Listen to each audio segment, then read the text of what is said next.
my gratitude to the Yogendra Yadav Center, first of all, for inviting me for this talk, for considering that what's happening in India right now is a significant part of the world affairs to which the series is devoted. Grateful that we have a scholar like Dr. Rajan Velukar to chair this session. And I'm so happy that persons from several walks of life, activists, academics, students, are here for this conversation. I would like to treat it as conversation, and my initial remarks to trigger the conversation. Because it's a conversation that every Indian needs to have with herself. It's a conversation about the future of our republic. And that's why I titled it as Reclaiming the Republic. Now, Bombay needs no introduction to reclamation. There's just too much of reclamation in Bombay. But we reclaim something that we've lost. So clearly the title presupposes and suggests that we may have lost our republic unless we reclaim it. So in the first part of what I would say, I would make some suggestions about why I think such a radical proposition is worth taking seriously. Because these are things we should not say lightly. We've lost our republic. Because there's a tendency for hyperbole in public life. I don't like it. I think we should measure our words and be responsible for everything we say. And therefore I say with all seriousness that what is at stake today is the very existence of our republic. The Republic of India is under threat and challenge today. That's the first part of what I would say. But reclaiming the republic also presupposes that it can be reclaimed, that it needs to be reclaimed, and that 2024 has something to do with it. So in the second part of what I say, I would talk about how we can go about reclaiming our republic. I'll say something about what the long-term challenge is, but I will spend more time in talking about what the short-term challenge is, because that, in the last instance, is why I'm here. I'm not here to give a telescopic view of India for the next 100 years. Some people can and should do so. Some of them are here with us. But I think I was introduced as a politician, which is how I want to be introduced. I'm a political worker. And in the last instance, political thinking is about answering this simple question. So what is to be done? I'll try and answer that question. What is to be done? What can be done to reclaim this republic? Because I do believe that the republic can be reclaimed. And that, in that, 2024 will play a critical role. And in that, you and I can play a critical role. That's the burden of what I'm going to propose now. Let me therefore begin with the beginning. What is the challenge for the republic? There is some sense of crisis in the country. All of us are aware of that. All of us talk about that. Our democracy is under threat, we are told. It's like an undeclared emergency, so many of us say. It is fascism, some people say. The difficulty is that the challenge that we face is so multidimensional that each of us looks at that one slice of the challenge that we can grasp and somehow latch onto it and describe the entire challenge with the help of that one slice. I would like to invite all of us to look at the multiple slices of what constitute the challenge today. I will rapidly speak about 6 kinds of challenges that come from different directions. First, democracy is under challenge. That is something I don't need to belabor the point very much. Every day what we witness, you just have to pick up any newspaper for one single day and you know there's something deeply abnormal here. Whether it's the conduct of independent, supposedly independent institutions like anti-corruption institutions, ED and CBC and CBI, or it is the conduct of our legislatures, or it is the conduct of our rulers, conduct of police, and I'm afraid even the judiciary, you get a sense of the fact that we are dealing with a crisis. I would not belabor this point, but I'll just draw your attention to 2 nuances. One is, many of us say it's an undeclared emergency. And by saying so, we think we are making a very strong point. I don't think that's the case. I think we're dealing with a situation which is much worse than the emergency for 2 reasons.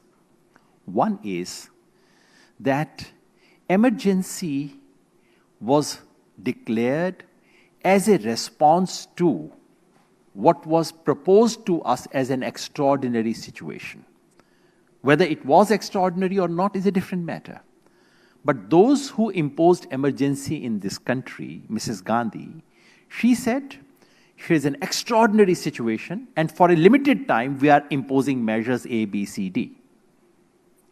The difficulty today is that we are not being told that there is anything extraordinary. We are being told this is what democracy is. This is not for any limited period. This is the norm. This is what democratic rule is about.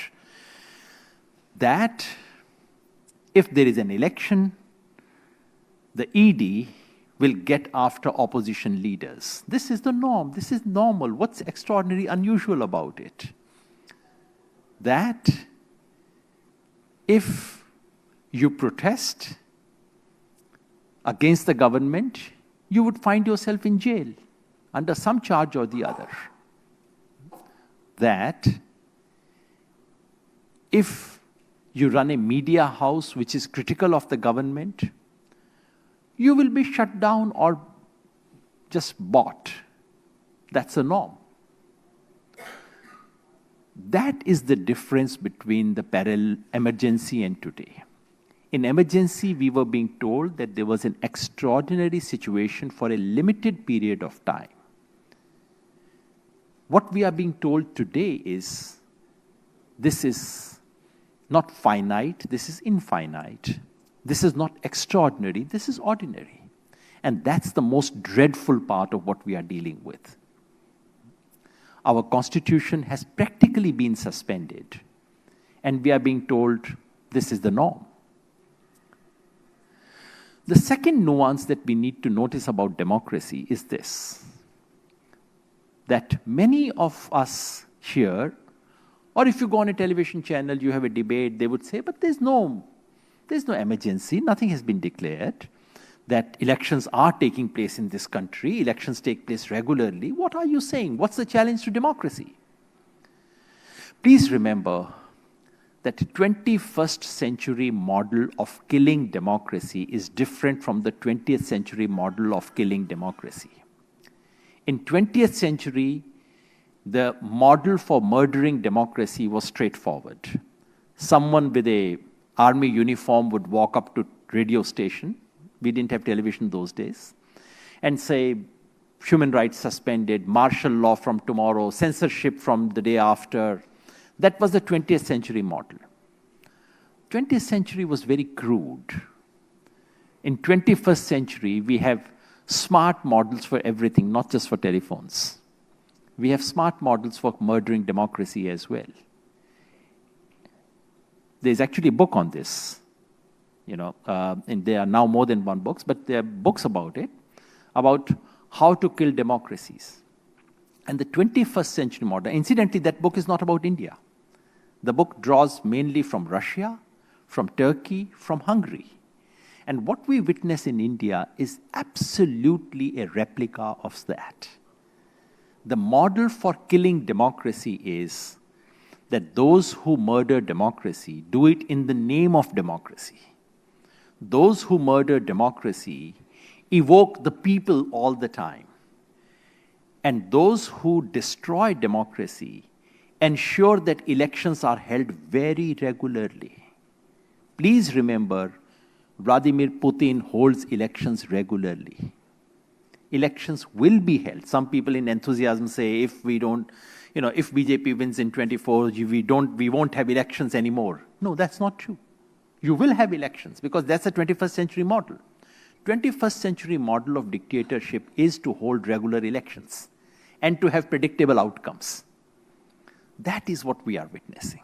So we are in a different model altogether. That's the first element that I wanted to draw your attention to about the challenges that we face. Second is challenge to secularism. As you can recognize, these are constitutional principles. To this audience, I really don't need to convince you that secularism faces a challenge in this country. You can see it again every single day. The point to note, again, one or two points we need to note. One is that this country did have communal violence even before 2014.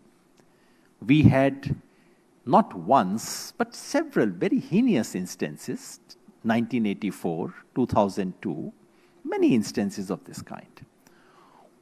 And some BJP supporters might say that, look, we have much less violence today than we had earlier. Please remember, street violence has been replaced by invisible violence.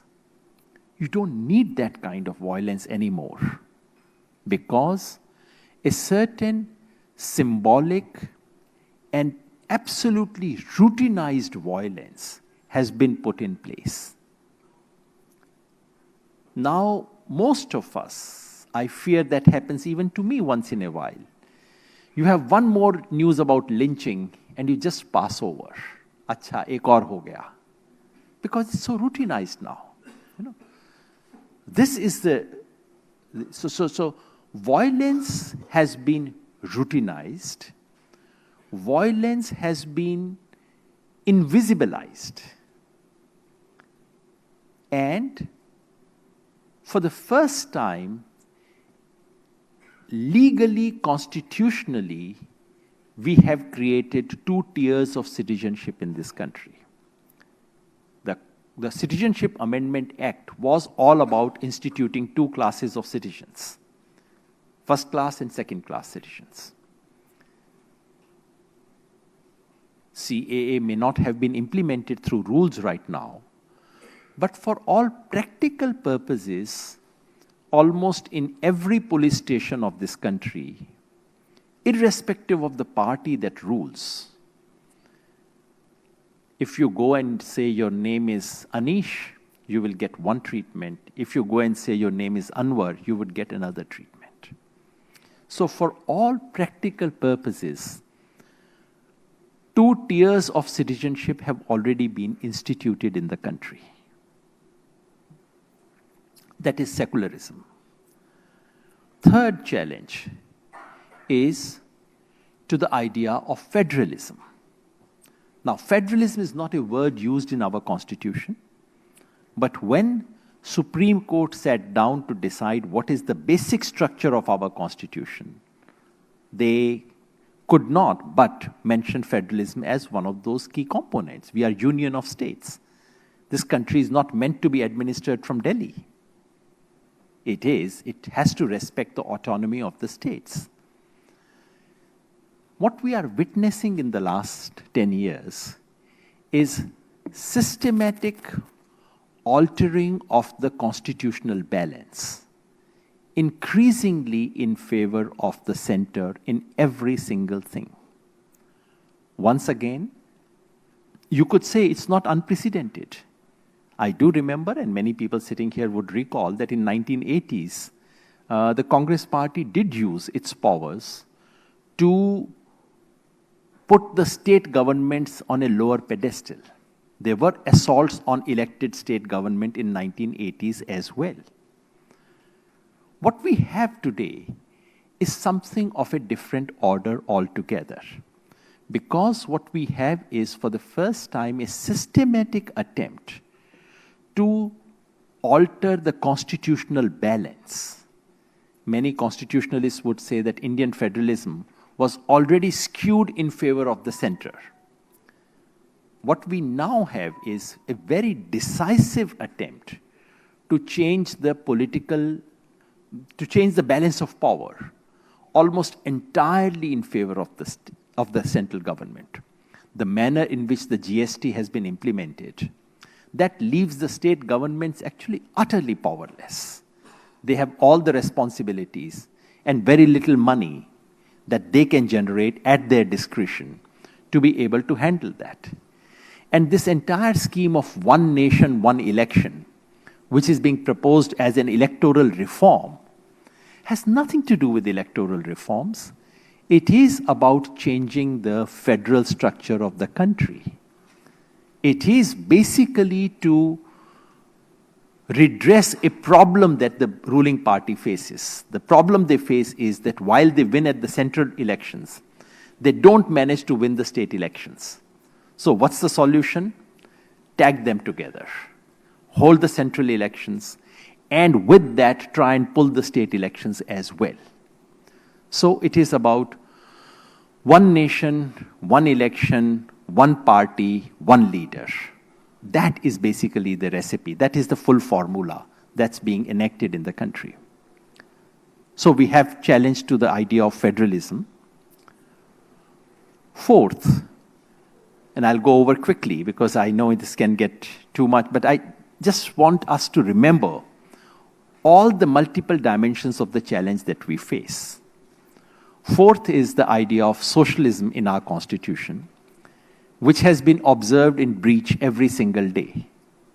Let us not be under any illusion. No socialism of any kind has been established in this country for the last 70 years. But what we are witnessing today is an absolutely extraordinary situation. We have had earlier situations routinely of linkage between business and politics. That's not new in India. That's been happening again for the last 60 years or so. But what we today have is a South Korea-like situation where the rulers pick a few corporates, not all, and not random.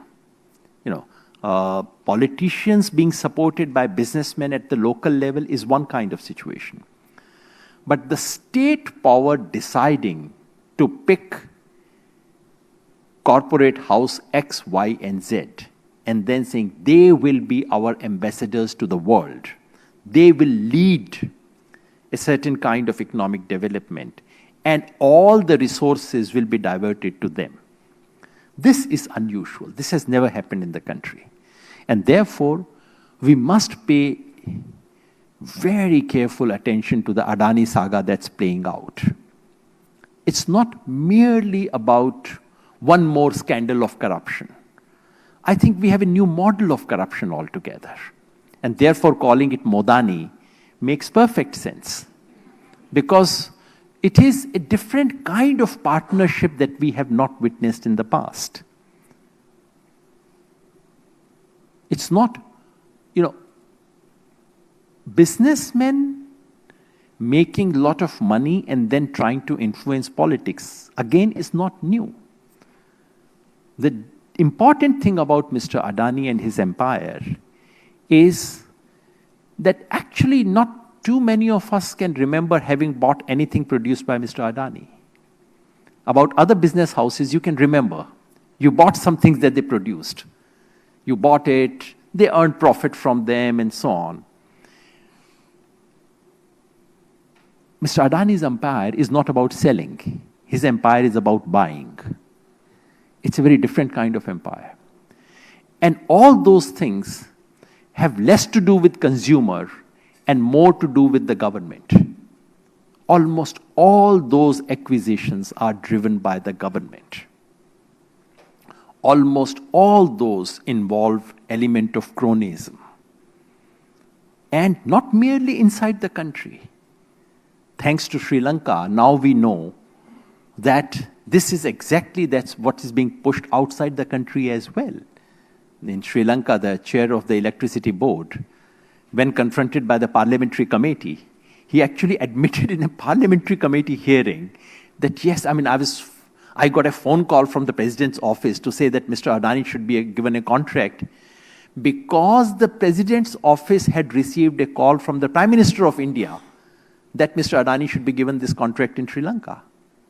This is said, this is not an informal interview, this is not a media interview, this is to the parliamentary committee in Sri Lanka. All this is, of course, pushed under the carpet in our country.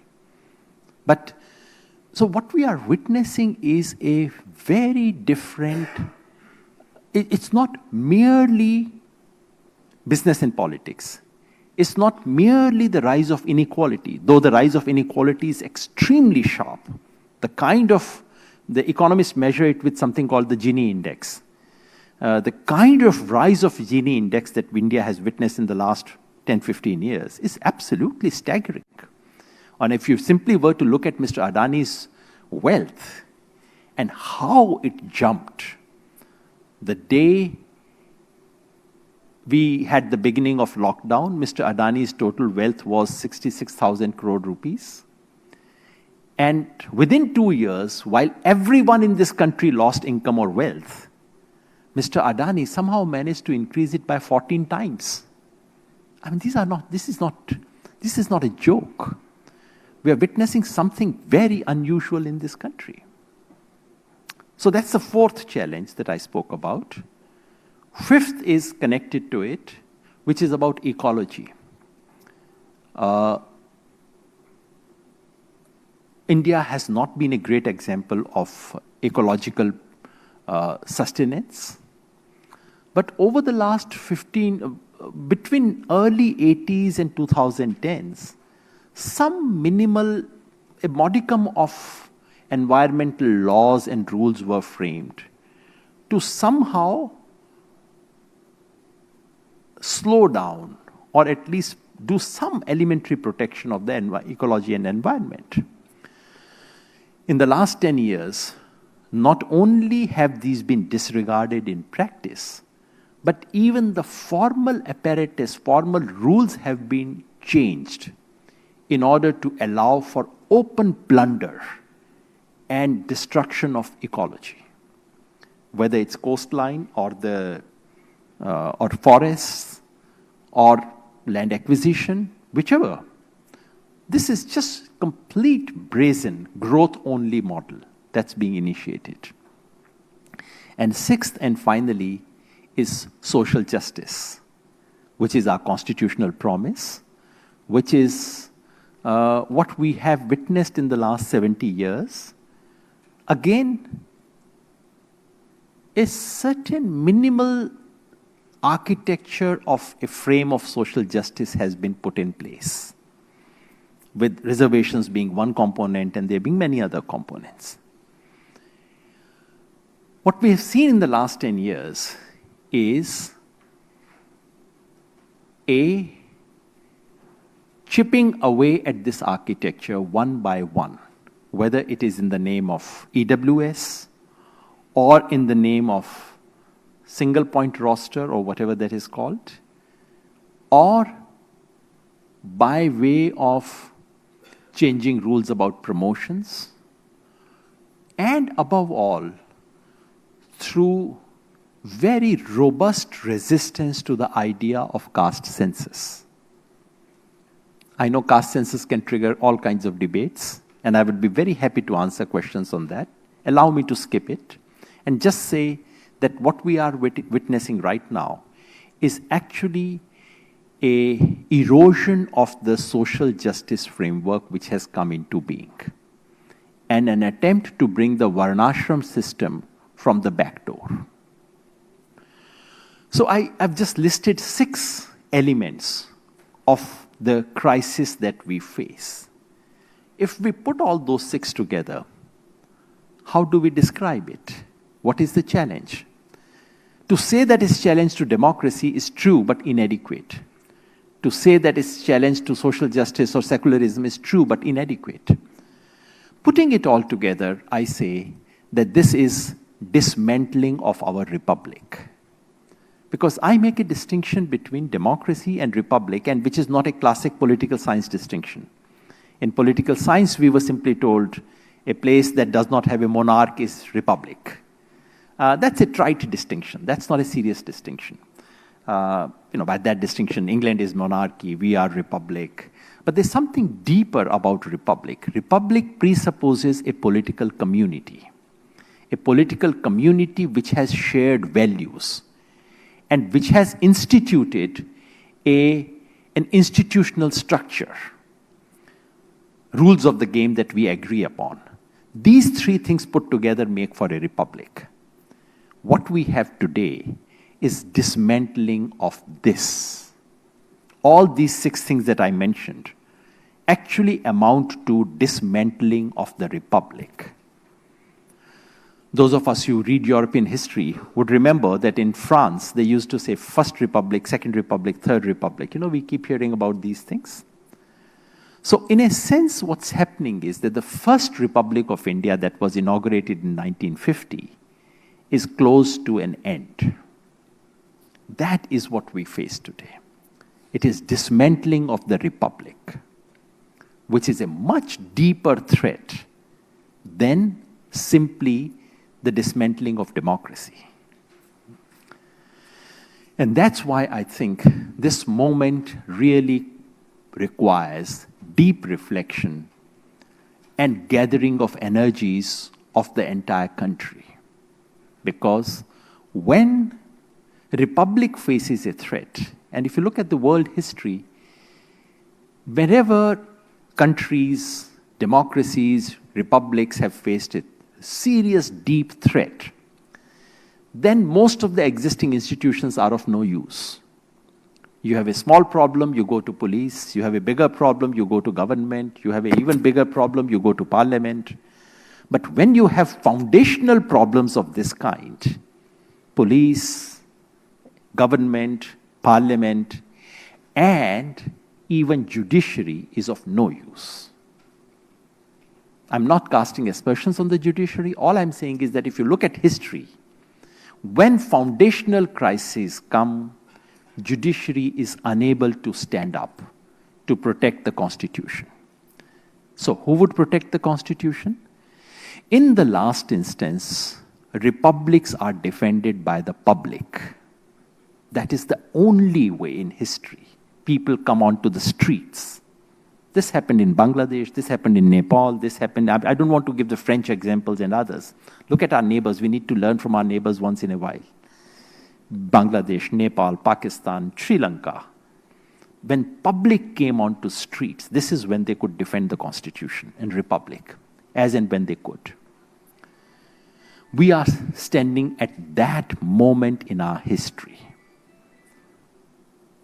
So, am I suggesting coming out onto the streets? Maybe at some stage, yes, we all may need to do that. But we have one formal opportunity before that, which is 2024. So let me say something about how I think we can respond to this challenge and the role that 2024 can play in that. Reclaiming the republic requires 2 kinds of responses. One is long-term, the other is short-term. Long-term will be cultural and ideological. short term will be political. Just something very quick about long term. I would have liked to speak long about long term, but I don't want to today because I want to focus on the short term. In the long run, we must admit and acknowledge, we, the defenders of the Republic, we who believe in the Constitution, we who call ourselves liberal constitutionalists or by whatever name, we must admit that we have lost an ideological battle. That the constitutional values that were inaugurated, those constitutional values do not enjoy that kind of passionate support from the public. There was a big cultural battle. We lost it. We are on the loser's side in that cultural and ideological battle. And therefore, the only way in the long run is to win back that ideological cultural battle. It's a long-term battle. It's not going to be easy. If BJP loses 24, which I think it can, which I think it must, that's not the end of your troubles. That's not the end of the problems for the Republic. Out of power, they might even be more dangerous. All kinds of things would happen. So we have to be prepared for a very long-term battle. At least 1 or 2 generations will have to fight it out. And this should not surprise us because those who have come to power have worked for 100 years now. So if someone has worked for 100 years, you must be at least prepared to work for 25 years to combat that, to detoxify that. The only substantive thing I wanted to say about that cultural and ideological battle is this. I know many friends would disagree, and I would love to discuss it, which is that our language of constitutional liberalism is of no use in fighting this battle. The language that we have used in the last 70 years, you go and tell people, oh, constitution is at threat. All you would get is a big yawn. So what? Because these things do not really matter to people. Liberal democratic principles do not enjoy popular resonance. And the language of secularism that we have developed actually is almost counterproductive today. There are 3 things that we need to recover in the long run if we wish to reclaim our republic. One is nationalism. Second is our cultural civilizational heritage. And third is religion, including Hinduism. Now, all these 3 are controversial propositions. All I would say is that I think our intellectual elite has been really guilty of squandering away some of the deepest assets that this country had. Our freedom struggle gave us the kind of nationalism, deep positive nationalism that Europe had not even seen. We squandered that away. And we started feeling as apologetic about nationalism as European intellectuals do, which was a response of imitation. That's not an authentic response to the idea of nationalism. Second, about cultural civilizational heritage. I must say, with all the emphasis at my command, that in the last 70 years, we have produced cultural illiterates in this country. This is a crime, and we all are guilty of that. Modern Indians and modern Indian education has actually made us illiterate about our own country, about our civilization, about our culture, about our languages. And the demotion of Indian languages to second rung level is cultural barbarity that we have practiced.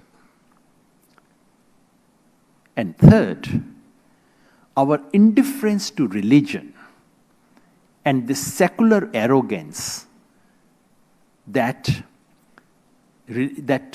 genuine secularism is atheist. Somehow this conflation of secularism with atheism and our indifference to religion has been one of the biggest mistakes we have made as a country.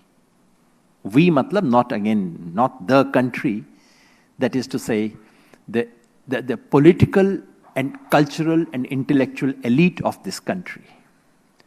They have really neglected and have been indifferent to religion. So, in the long run, if we want to fight this battle, long-term battle of reclaiming the republic, its ideals and its spirits, we must recover nationalism, Indian nationalism, which was positive nationalism. My nationalism was not German nationalism. My nationalism was not a parochial nationalism. My nationalism never pitted me against my neighbor. My nationalism connected me to South Africa. My nationalism connected me to Bandung. My nationalism took me to Latin America. You know, I have inherited one of the most positive nationalisms of this world, and I have no reason to feel embarrassed about it. Our languages, and through that culture, it is astonishing. It is absolutely barbaric. I cannot use any expression other than that, and I use my words carefully. It is barbaric for this country to transit into English language as a principal means of educating our generations to come. Lest I'm misunderstood, let me clarify. I have nothing against teaching English as a language. But to this presumption that you must teach children history, geography, maths, and everything else through English language, which is not their mother tongue, through these English medium schools, where neither the child, nor the parents, and nor the teachers know any English. You cannot imagine a worse joke in the name of pedagogy than what we have practiced in this country. This has to be recovered. European modernity never for a moment turned a young European away from their civilizational heritage. European modernity, even till today, they are taught Latin, you know. But our modernity was so shallow that we turned against our own cultural heritage, and we produced people who know software, who know investment, who know economics, and who know nothing about the country they live in. You know, this emptiness has produced the vulgarity that passes in the name of Hinduism today.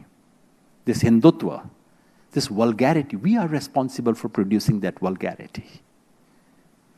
And finally, about religion itself.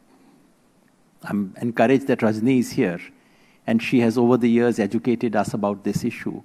And I completely, have agreed with her over the years on this issue, that you simply can't, this travesty that we have produced about our understanding of religion is something that we need to change. We need to not only relate to religion from some high ground, we probably need to learn from religions. Religions are not barbaric. No religion of this world is barbaric. So secularism needs to learn from religions, including Hinduism, because that's something which Indian seculars have been particularly inattentive to. That's why I say including Hinduism. That's long term. I do hope that some of us, and I'm encouraged that there are many young people in the crowd today, I do hope that some of us will make this our life's agenda, because this requires nothing than hundreds and thousands of Indians making it their life mission to attend to recover these three assets. None of these three belong to the BJP. ये तीनों हमने उठा के थाली में, उनकी थाली में रखे हैं. हमने उनकी थाली में रखे हैं और उसके बाद हम कह रहे हैं मेरे पास कुछ नहीं बचा. It will take a long work to recover these three. In the meanwhile, what's the short-term challenge?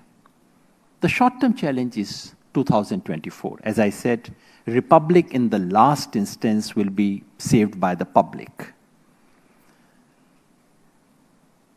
And one way still open in this country is elections. I don't know how long will it continue. Elections will happen, but elections where you can hope to defeat the ruling party, that may not continue for very long. But that's still an option. It's still possible. So that's the challenge of 2024.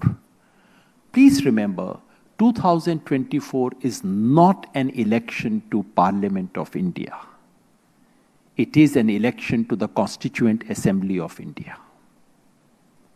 Unless we get this right, this election is not about who is going to fix your roads and water and electricity. This election is about whether the constitution that we have received is going to stay or not. And please remember, just as no anti-democrat in 21st century says, I have abolished democracy. Similarly, when constitution of this country is discarded, there would be no formal announcement that we have discarded the constitution. They would just bring a constitution amendment like the 42nd Amendment. Those of us who remember something about this country's history would know what was 42nd Amendment. 42nd Amendment was no amendment. It actually simply transformed Indian constitution. It was called an amendment, but it actually changed everything about the way this country could be governed. So we would witness an amendment like that. Some tiny changes in the preamble to the constitution, some Sanatan somewhere, some indications, some changes in the fundamental rights, some changes in the powers of the courts and election commission, and maybe shift to presidential system. These are little tweaks that you would have. So 2024 is about whether our constitution would survive or not. Nothing smaller is at stake here. What can be done? Can something still be done? My friends ask me, can the BJP be defeated?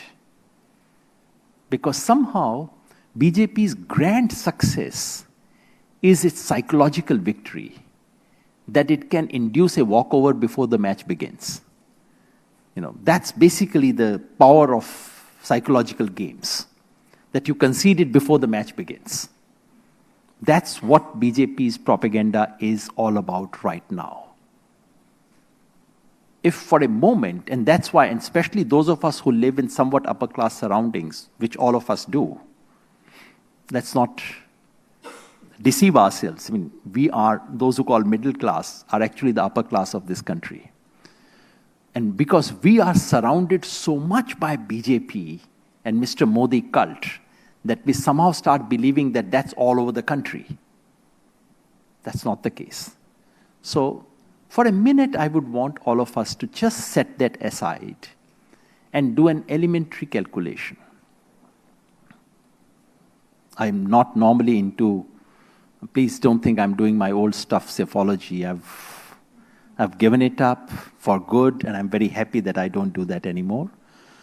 But I want all of you to do it for 5 minutes. Just think of the seats that BJP had in 2019. BJP had 303 seats. Just try to recall the states, just think of all the states of the country and tell me one single state where BJP can possibly increase its tally from where it was in 2019. Just think about it for 1 minute. think of one single state where BJP can possibly increase its tally from where it was in 2019. I used to think about 3-4 months ago of two places where it possibly could. One was Telangana, because BJP was making a real bid for Telangana. And I thought a year ago it seemed that BJP could do that. By now, as you can see, that's completely receded. BJP is not there at all. The election results would confirm it. BJP is now a distant third in Telangana, back to where it was. The second possibility is Uttar Pradesh, which is being mentioned. But please remember, they already have 64 seats out of 80. And some BJP walas say, although I've traveled a little, my colleagues are traveling, and it does seem that that's not going to happen, but BJP's best case scenarios are saying we will increase it by 3 or 4. Can we think of any other state in India where BJP can possibly increase its tally? Sorry? Maharashtra. BJP and Shiv Sena had 41 out of 48. BJP has 10 out of 10. Delhi, 7 out of 7. Himachal Pradesh, 4 out of 4. Uttarakhand, 5 out of 5. Rajasthan, 24 plus 1 out of 25. Gujarat, 26 out of 26. Madhya Pradesh, 27 out of 28. Chhattisgarh, 10 out of 11. Jharkhand, 11 out of 14. Bihar, 39 out of 40.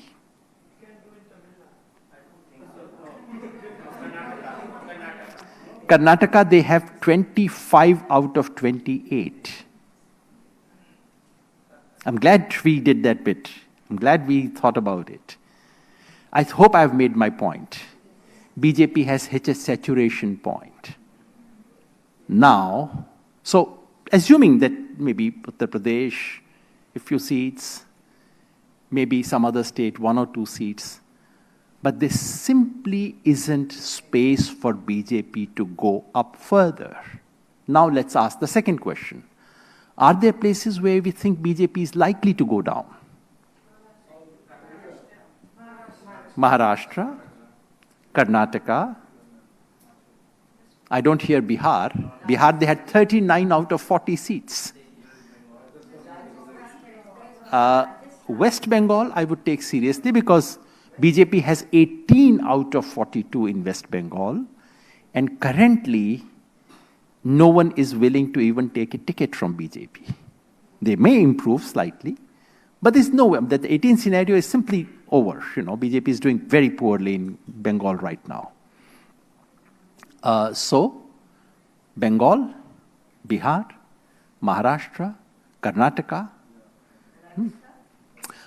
I would then we would think of this entire belt, Chhattisgarh, Jharkhand, Madhya Pradesh, Rajasthan, and Haryana, where they control 100%, almost 100%.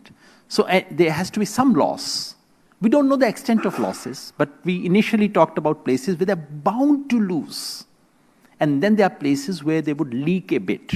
In the normal situation, I'm not giving you any political speech, yahan bhi haar jayenge, wo bhi haar jayenge. I'm just making a very reasonable kind of guesswork that all of us indulge in. What does it leave us with? They may? No, sir, they already have 8. And they got 8 out of 20 thanks to Naveen Patnaik. Everyone knows that in politics. Everyone knows that they were gifted those seats. And it's unlikely that Naveen Patnaik would wish to expand the gift because it was gifted. No way in Odisha, sir. So the basic point that I wanted to make was for all of us to see, it's not my expertise speaking. It is all of us speaking that BJP can lose. They cannot possibly add, and they're bound to leak about 30, 40, 50, 60 seats. Whichever way. Every one of us will have different calculations. BJP is vulnerable. There are places, if that could have changed if BJP had become a big player in Tamil Nadu, if they had become a big player in Andhra Pradesh or Telangana, then the situation could have been. So BJP has a lot to lose and nowhere to make up from.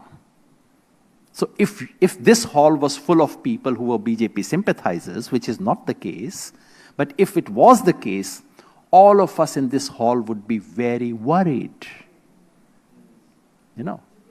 I just want us to remember that. Which does not prove that BJP will lose this election.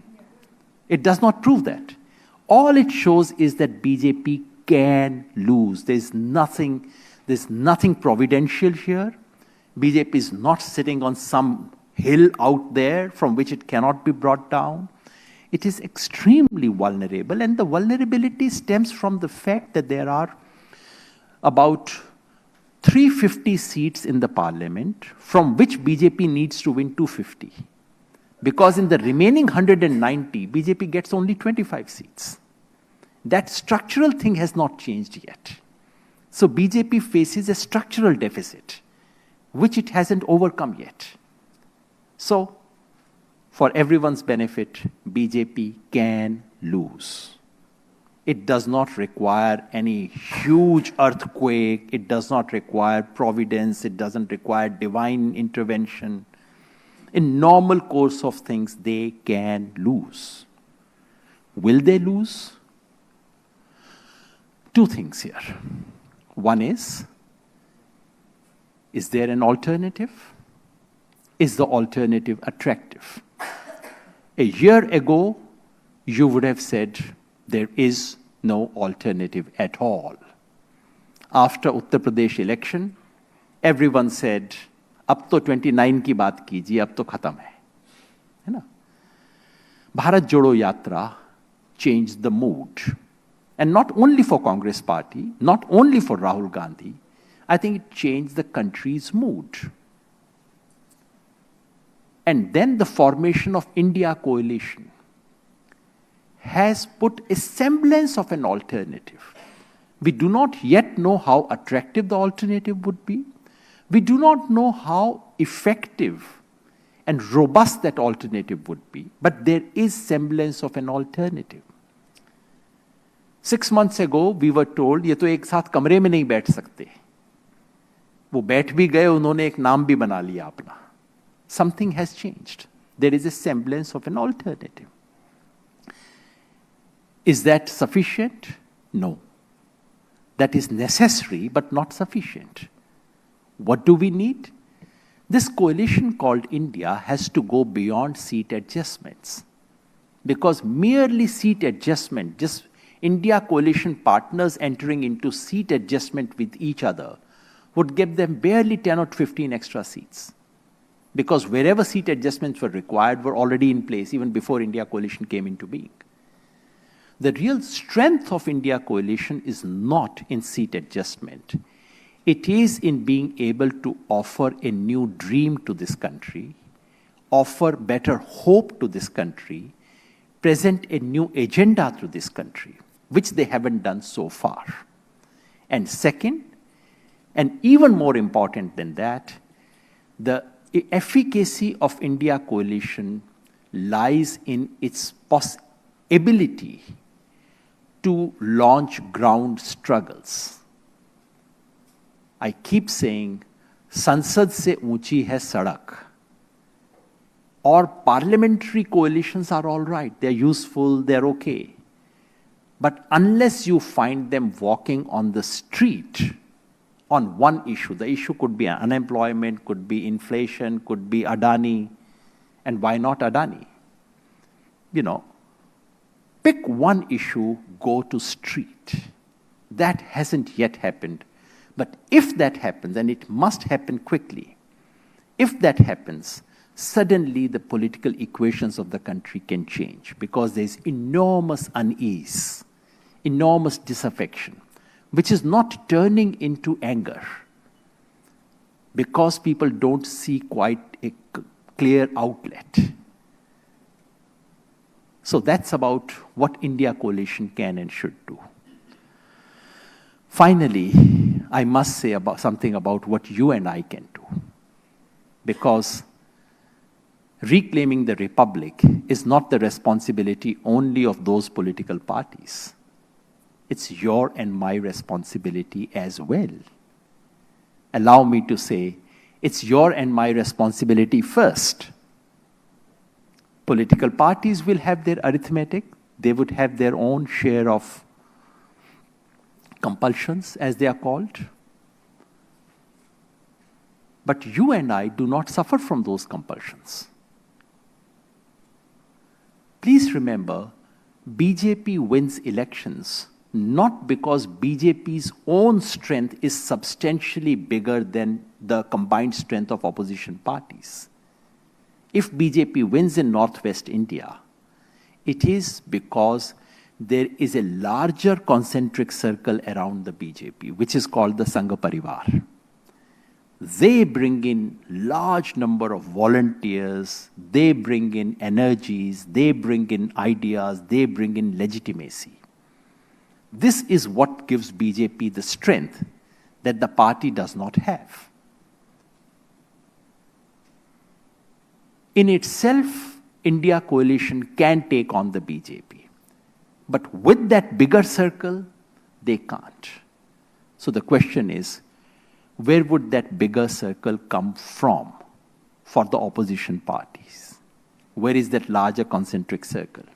Where is the outer periphery for the India coalition? That has to be you and me.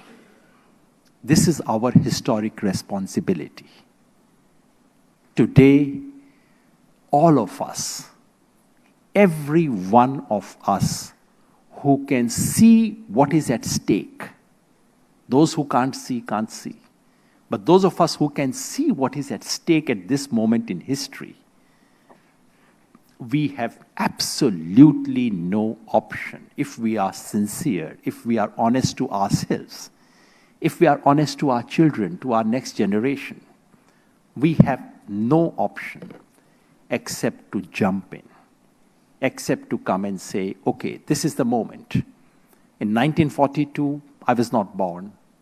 In 1975, some of you were not born. I was born, but I was too small. Couldn't play that role.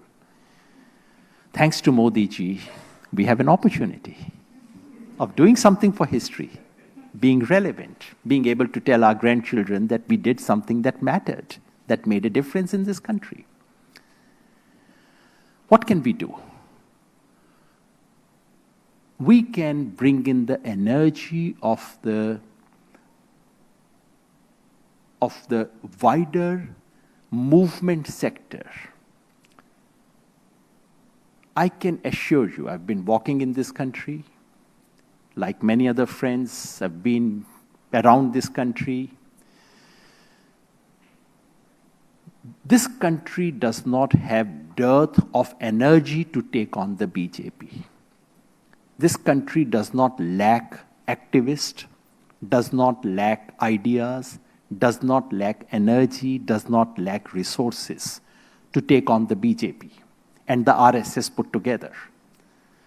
The problem is that all those energies and resources are scattered, while BJP has managed to align everything for its own purposes. So all that we need to do is to ensure that our energies are also aligned. I can assure you, if there is X amount of energy available in this country to take on the BJP RSS, the big political parties that constitute India coalition, they probably do not have even 10% of that energy inside them. The real energy to take on BJP RSS lies outside these parties. Big parties have footprint, very large footprint. They have resources. They have name recognition. Therefore, they are essential. They are necessary. But what they do not have are that edge, that ideas, cadre, commitment at any cost. So all you and I need to do is to fuse these two things together. And if we can bring in even 1/3 of the energy which is available outside these mainstream political parties, and somehow align it to the task of defeating the BJP and RSS have simply no way that they can win this battle. Because in this country, the power of social movements, of various struggles, is so deep, so widespread, that actually BJP, RSS is no match for that. The trouble, as I said, is that much of that energy is outside the mainstream political parties. So in the next 6 months, our job is cut out. How do we gather those energies? Educating people afresh is a job that can be done later. But those who already are educated, those like people in this room who do feel that something big is at stake and can I do something? How can I help? If we can simply gather those who are asking how can I help, we would have a mountain with us. We have to gather that. And we in Bharat Jodo Abhiyan are doing exactly that. The Bharat Jodo Abhiyan, of which we have friends in Maharashtra, and there are many other initiatives of that kind. So I'm not making a pitch for one particular effort. Whichever effort you can join to this is fine. But in Bharat Jodo Abhiyan, we decided that we are social movements, protest movements, political parties. I do belong to a political party called Swaraj India. We took a resolution a year ago, and we said the country faces a big problem. It's a big crisis. And in this situation, it is pointless for us to contest elections and to divide votes and to, distract energies. We will not contest any election. We will not work for spreading our own organization. We'll work only and only for saving the country in 2024. Now, that's a resolve that many organizations think of and have taken. That's what we need to do. While we see enormous personal self-sacrifice, but we have a strange disease in this country, enormous self-sacrifice, combined with enormous selfishness for the organization. मैं अपनी जान दे दूंगा, लेकिन झंडा नहीं छोड़ूंगा, letter head नहीं छोड़ूंगा, पार्टी का नाम नहीं छोड़ूंगा. At this moment in history, we need to sacrifice all that as well. And if we do that, so in Bharat Jodo Abhiyan, we are trying to bring all such groups, individuals together, and we are saying we would focus our energies only in a few places. So for Maharashtra, for example, we've thought of about 25 constituencies where we'll focus all our energies on.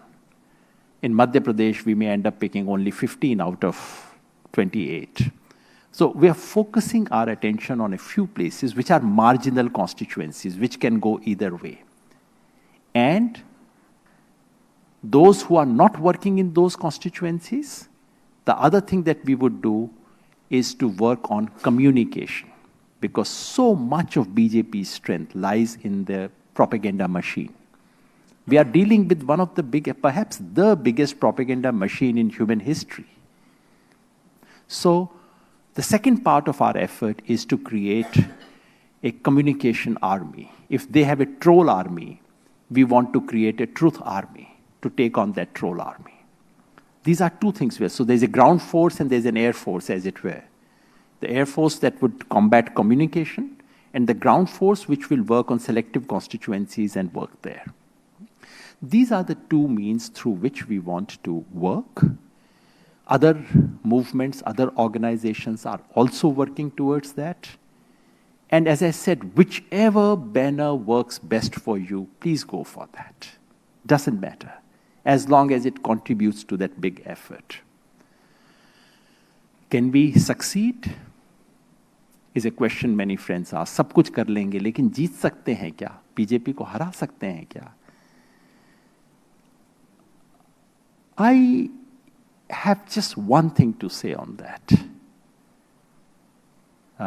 which draws upon a filmy dialogue. This is Shashi Kapoor and Amitabh Bachchan. You know, you remember that one? He says, मेरे पास गाड़ी है, बंगला है, car है, तुम्हारे पास क्या है? और वो कहता, मेरे पास माँ है. I think something similar is on a more serious plane. BJP has everything. They have power, they have ED, they have IT, they have police, they have media, they have everything. But we have three things. We have the soul of this civilization. We have the message and the legacy of the freedom struggle. And we have the constitution of Baba Sahib Ambedkar. These three things are with us.